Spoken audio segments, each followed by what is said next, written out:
Single ஓனரா company ஆரம்பிக்கணும் அப்படின்னா ரெண்டு ஆப்ஷன்ஸ் இருக்குங்க. ஒன்னு வந்து பாத்தீங்கன்னா ப்ரொப்ரைட்டர்ஷிப் ஃபார்ம், ரெண்டாவது வந்து 1% கம்பெனி. ப்ரொப்ரைட்டர்ஷிப்னா என்னன்னு பாத்துறலாங்க.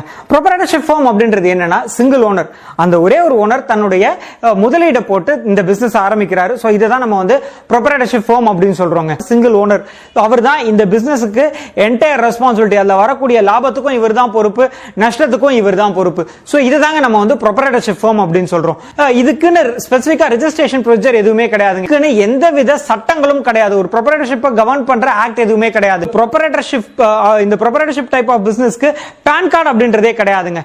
ப்ரொப்ரைட்டருடைய பான் கார்டு தான் இந்த ப்ரொப்ரைட்டர்ஷிப் ஃபார்முக்கும் பான் கார்டா வச்சு யூஸ் பண்ணுவாங்க. ஆனா நீங்க வந்து ஒரு பேங்க்ல போயிட்டு ஒரு கரண்ட் அக்கவுண்ட் ஓபன் பண்ணனும் அப்படின்னா அந்த இடத்துல KYC டாக்குமெண்ட்ஸ் கேட்பாங்க. அதாவது நோ யுவர் கஸ்டமர் அப்படின்னு. அதுல இந்த ப்ரொப்ரைட்டர்ஷிப் ஃபார்முக்கு ஏதாவது ப்ரூஃப் கொடுங்க அப்படின்னு சொல்லி கேட்பாங்க. சோ அதுக்கு நீங்க வந்து ஒரு MSME லைசென்ஸோ இல்ல வந்து ஒரு GST லைசென்ஸியோ இல்ல வேற ஏதாவது கவர்மெண்ட் லைசென்ஸியோ நீங்க வந்து ப்ரூஃபா கொடுத்து ஒரு கரண்ட் அக்கவுண்ட் அப்படின்றத ஓபன் பண்ணலாம்.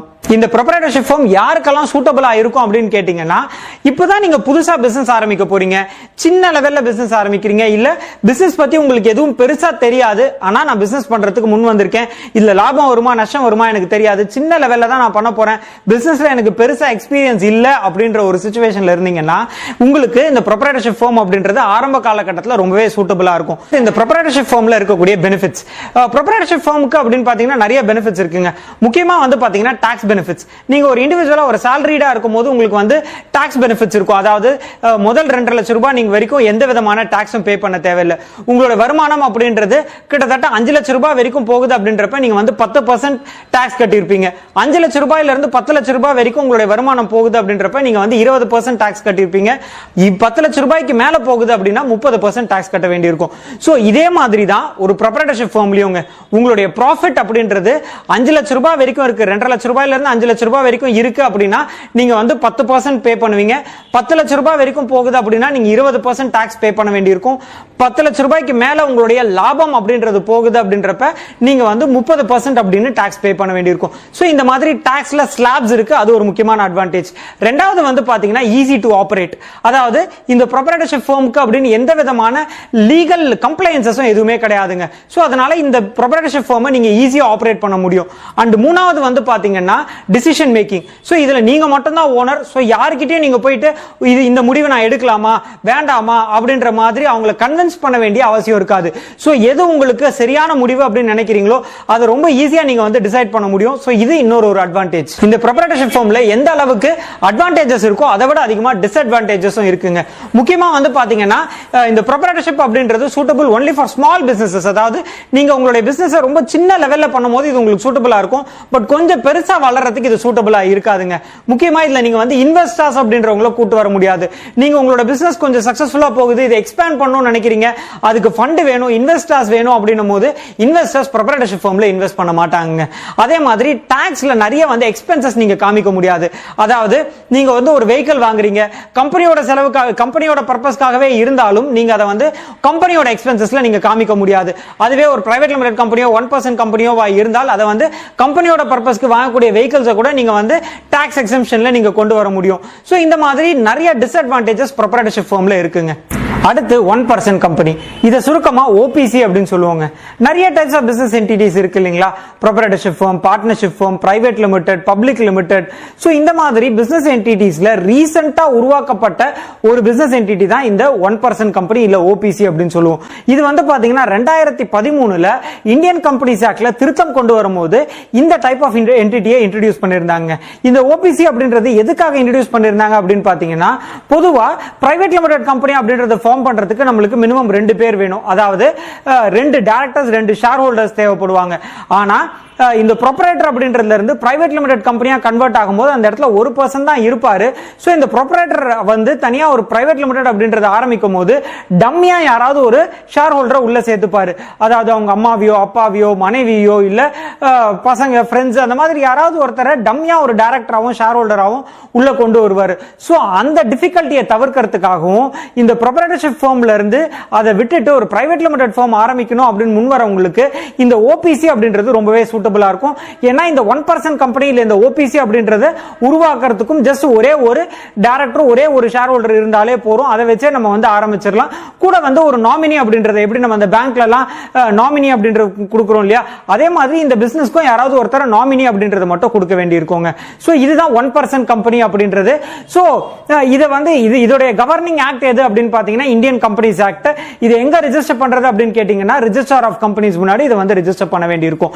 இதை ரெஜிஸ்டர் பண்றதுக்கு என்னென்னலாம் டாக்குமெண்ட்ஸ் நீங்க கொடுக்க வேண்டி இருக்கும் அப்படின்னா உங்களுடைய ஆதார் கார்டு, பான் கார்டு, கடைசி 2 மாசத்துடைய bank account statement, passport size photo, இது மட்டும் இல்லாம எந்த இடத்துல நீங்க பிசினஸ் ஆரம்பிக்க போறீங்களோ அந்த இடத்துக்கான ரெண்டல் டீடு, அதே மாதிரி அந்த இடத்துக்கான எலக்ட்ரிசிட்டி பில். சோ இதெல்லாம் தான் நீங்க வந்து ப்ரூஃபா கொடுக்க வேண்டி இருக்குங்க. இதோட ரெஜிஸ்ட்ரேஷன் ப்ராசஸ் என்ன அப்படின்னு பாத்தீங்கன்னா முதல்ல நேம் அப்ரூவல் வாங்க வேண்டி இருக்கும். அதாவது இந்த கம்பெனிக்கு நீங்க ஒரு பேர் அப்படின்னு வைப்பீங்க, அந்த பேரை ரிஜிஸ்டர் ஆஃப் கம்பெனிஸ்ல அப்ரூவ் பண்ண வேண்டி இருக்கும். அதுக்கப்புறமா உங்களுக்குன்னு ஒரு டிஜிட்டல் சிக்னேச்சர் அப்படின்றத வாங்க வேண்டி இருக்கும். அடுத்தது டைரக்டர் ஐடென்டிஃபிகேஷன் நம்பர் வாங்கணும்.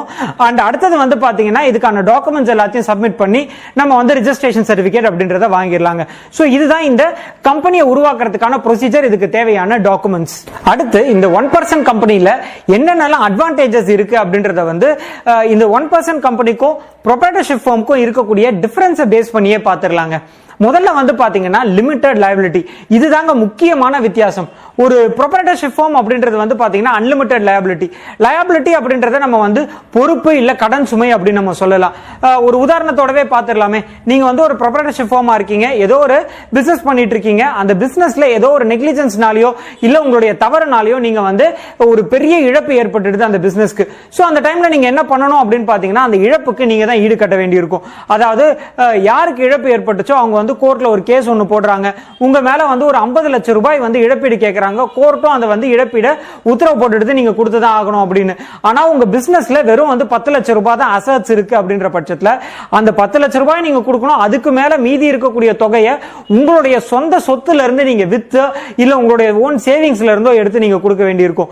அதுவே 1% கம்பெனி அப்படின்றது வந்து பாத்தீங்கன்னா லிமிடெட் லயபிலிட்டி, அதாவது வரையறுக்கப்பட்ட கடன் சுமை இல்லனா வரையறுக்கப்பட்ட பொறுப்பு அப்படின்னு சொல்லுவாங்க. அதாவது இதே சிச்சுவேஷன் எடுத்துக்கோங்களேன், நீங்க ஏதோ ஒரு தவறுனால ஒரு 50 லட்சம் ரூபாய் நஷ்டம் ஏற்பட்டுடுது பிசினஸ்ல. உங்க 1% கம்பெனில வெறும் 10 லட்சம் ரூபாய் வரைக்கும் தான் அசட்ஸ் இருக்கு அப்படின்னா அதை தாண்டி நீங்க உங்களுடைய ஓனர் உங்ககிட்ட உங்களுடைய சொத்துக்கள் மேல அவங்களுக்கு ஆக்ஷன் எடுக்கிறதுக்கு அதிகாரம் கிடையாது. சோ அதுதான் முக்கியமா இதுல இருக்கக்கூடிய பிரைமரி அட்வான்டேஜ் ஒன்னு. ரெண்டாவது வந்து பாத்தீங்கன்னா ஃபார்மேஷன். நான் முன்னாடியே சொல்லியிருந்தேன் ப்ரொப்ரைட்டர்ஷிப் அப்படின்றது ரொம்ப ஈஸி டு ஃபார்ம்ங்க. இதுக்கு சொல்ல போனா எந்தவித ரெஜிஸ்ட்ரேஷன் கம்பல்ஷன்ஸ் எதுவுமே கிடையாது, எந்த ஒரு நார்ம்ஸுமே இது கிடையாது. சோ இதை ரெஜிஸ்டர் பண்றதுக்கு எந்த விதமான சிரமமும் இருக்காது. பட் அதுவே 1% கம்பெனி அப்படின்றது வந்து பாத்தீங்கன்னா இதுக்குன்னு ஒரு ப்ரொசீஜர் இருக்கு. ப்ரொசீஜர் நம்ம முன்னாடி எக்ஸ்பிளைன் பண்ணிருந்தோம். அந்த ப்ரொசீஜர் மூலமா தான் இதை நம்ம வந்து உருவாக்க முடியும். இது 2. மூணாவது கிரெடிபிலிட்டி, அதாவது நம்பகத்தன்மை. நம்பகத்தன்மை அப்படின்றது உங்க கஸ்டமர்ஸா இருக்கட்டும் இல்ல உங்க வெண்டார்ஸா இருக்கட்டும் இல்ல உங்க டிஸ்ட்ரிபியூட்டர்ஸா இருக்கட்டும், சோ இவங்க எல்லார்கிட்டயுமே நீங்க வந்து ஒரு 1% கம்பெனி இல்ல வந்து ஒரு பிரைவேட் லிமிடெட் கம்பெனி அப்படின்னு சொல்லும் போது உங்க மேல ஒரு கிரெடிபிலிட்டி ஒரு நம்பகத்தன்மை அப்படின்றது உருவாகும். நீங்க ஏதாவது டெண்டர் அப்ளை பண்றீங்க அப்படின்றப்ப கூட இது ஒரு பிரைவேட் லிமிடெட் கம்பெனி இல்ல இது ஒரு 1% கம்பெனி அப்படின்னும் போது உங்களுடைய கம்பெனி மேல அந்த வெண்டார்ஸ்க்கு ஒரு நம்பிக்கை அப்படின்றது உருவாகும். ப்ரொப்ரைட்டர்ஷிப் ஃபார்ம் அப்படின்றது எப்பயுமே ஒரு சின்ன டைப் ஆஃப் என்டிட்டி அப்படின்ற ஒரு இம்ப்ரெஷன் மக்கள் மனசுல இருக்குங்க. சோ கிரெடிபிலிட்டி ஒரு நம்பகத்தன்மை ஒரு பெரிய ஸ்டேட்டஸ் அப்படின்னு பாத்தீங்கன்னா 1% கம்பெனி இல்ல பிரைவேட் லிமிடெட் கம்பெனி இந்த மாதிரியான டைப் ஆஃப் என்டிட்டிஸ்க்கு தான் இந்த கிரெடிபிலிட்டி அப்படின்றது அந்த பேரை சொல்லும் போதே நம்மளுக்கு கிடைக்கும். நாலாவது டிஃபரன்ஸ் அப்படின்றது பாத்தீங்கன்னா கண்டினியூஸ் எக்ஸிஸ்டன்ஸ், அதாவது இறப்பற்ற நிலை அப்படின்னு சொல்லுவாங்க. ப்ரொப்ரைட்டர்ஷிப் அப்படின்னு எடுத்துக்கிட்டீங்கன்னா அந்த ப்ரொப்ரைட்டர் இறந்துட்டார் அப்படின்னா இந்த ப்ரொப்ரைட்டர்ஷிப் ஃபார்மும் இல்லா நிலைக்கு போயிடுங்க. அதாவது இதுல இருக்கக்கூடிய லைசன்ஸையோ பெர்மிஷன்ஸையோ எதையுமே தன்னுடைய வாரிசுகளுக்கு டிரான்ஸ்ஃபர் பண்ண முடியாது இந்த ப்ரொப்ரைட்டரால.